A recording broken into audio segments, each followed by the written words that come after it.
और आज हम कक्षा 6 की पाठ का दूसरा भाग कर आगे लेखक ने लिखा है, राग तो इन गीतों के आकर्षक होते ही हैं, इनकी समझी जा सकने वाली भाषा भी इनकी सफलता का कारण है।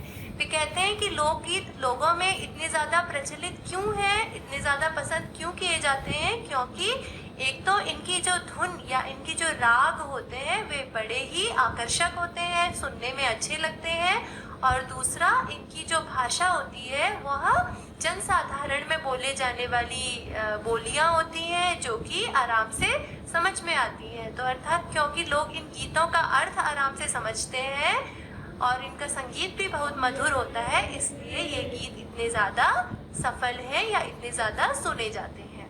आगे वे लिखते हैं, भोजपुरी में करीब 30-40 वर्षों से विदेशिया का प्रचार हुआ है।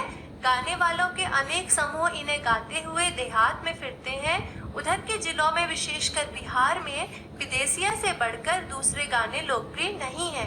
इन गीतों में अधिकतर रसिक प्रियों और प्रियाओं की बात रहती है, परदेसी प्रेमी की, और इनसे करुणा और विरह का रस बरसता है। ठीक है, इस पैराग्राफ में या इस पद में लेखक बताते हैं कि भोजपुरी भाषा में 30-40 वर्षों से विदेशिया जो गीत है या विदेशिया लोकगीत है वह बहुत अधिक प्रचलित है, और गाने वालों के समूह इन्हें गाते हुए गाँव में फिरते हैं। विशेषकर बिहार में विदेशिया गाने का प्रकार जो है वो बहुत ज़्यादा प्रचलित है।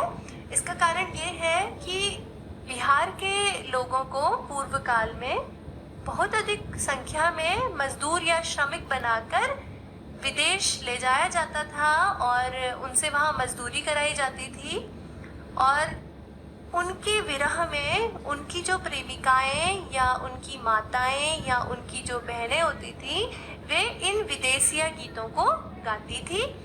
इसीलिए इन गीतों में ज़्यादातर परदेश गए हुए प्रेमी की और विरह में बैठी हुई प्रेमिकाओं की बातें होती हैं, और इनसे करुणा और विरह का रस बरसता है, अर्थात ये गीत एक दूसरे की याद में गाए जाते हैं।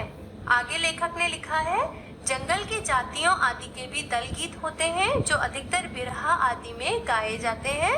पुरुष एक ओर और स्त्रियां दूसरी ओर एक दूसरे के जवाब के रूप में दल बांधकर गाते हैं और दिशाएं गुंजा देते हैं, पर इधर कुछ काल से इस प्रकार के दलीय गायन का ह्रास हुआ है। ह्रास हुआ है अर्थात इसमें कमी आई है। तो वे कहते हैं कि जो जंगल में जातियां रहती हैं, अर्थात जो आदिवासी प्रजातियां होती हैं, वे भी एक विशेष प्रकार के गीतों को गाती हैं, और यहाँ पर क्या होता है कि स्त्री और पुरुष एक दूसरे के जवाब में दल बनाकर गीत गाते हैं और दिशाओं को गुंजा देते हैं, अर्थात खुल के गीत गाते हैं। लेकिन हाल के वर्षों में इस प्रकार के दलीय गायन में हमें कुछ कमी देखने को मिलती है। आगे उन्होंने वीर रस से सने हुए लोकगीत के बारे में बताया है, और उन्होंने लिखा है, एक दूसरे प्रकार के बड़े लोकप्रिय गाने आल्हा के हैं। अधिकतर ये बुंदेलखंडी में गाए जाते हैं।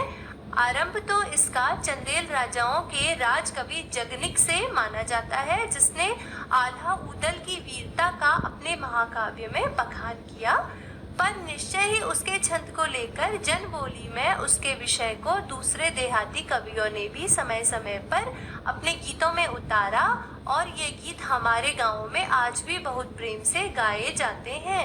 इन्हें गाने वाले गांव-गांव ढोलक लिए गाते फिरते हैं। इसी की सीमा पर उन गीतों का भी स्थान है जिन्हें नट रस्सियों पर खेल करते हुए गाते हैं। अधिकतर ये गद्य पद्यात्मक है और इनके अपने बोल हैं। लेखक ने लिखा है कि बुंदेलखंड में आज भी वीर रस से ओतप्रोत गाने आल्हा गाए जाते हैं, और इन्हें बुंदेलखंडी में गाया जाता है। और कवि जगनिक ने आल्हा और उदल नाम के दो भाइयों की वीरता का अपने एक महाकाव्य में बखान किया था, और उन्हीं के छंद को लेकर और वीरता से भरे हुए गीतों को अन्य देहाती कवियों ने भी समय समय पर गाया है, और इन्हें गाने वाले लोग आज भी देहातों में ढोलक लिए इन्हें गाते फिरते हैं। और कुछ गीत ऐसे भी हैं जिन्हें नट रस्सियों पर खेल तमाशा दिखाते हुए गाते हैं।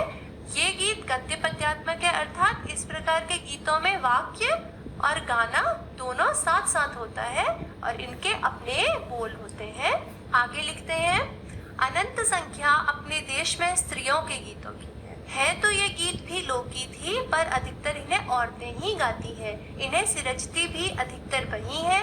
वैसे मर्द रचने वालों या गाने वालों की भी कमी नहीं है, पर इन गीतों का संबंध विशेषतः स्त्रियों से है। इस दृष्टि से भारत इस दिशा में सभी देशों से भिन्न है, क्योंकि संसार के अन्य देशों में स्त्रियों के अपने गीत मर्दों या जनगीतों से अलग है और भिन्न नहीं है, मिले जुले ही है। आगे लेखक ने बताया है कि हमारे देश में अलग अलग जनजातियों में अलग अलग बोलियों में विभिन्न प्रकार के गीत तो गाए जाते हैं, लेकिन इसके अलावा एक श्रेणी उन गीतों की भी है जिन्हें सिर्फ महिलाएं या स्त्रियां गाती हैं।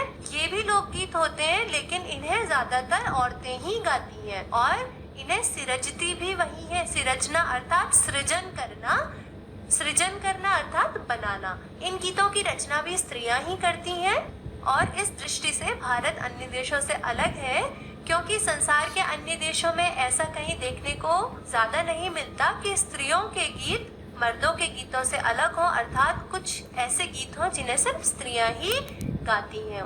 आगे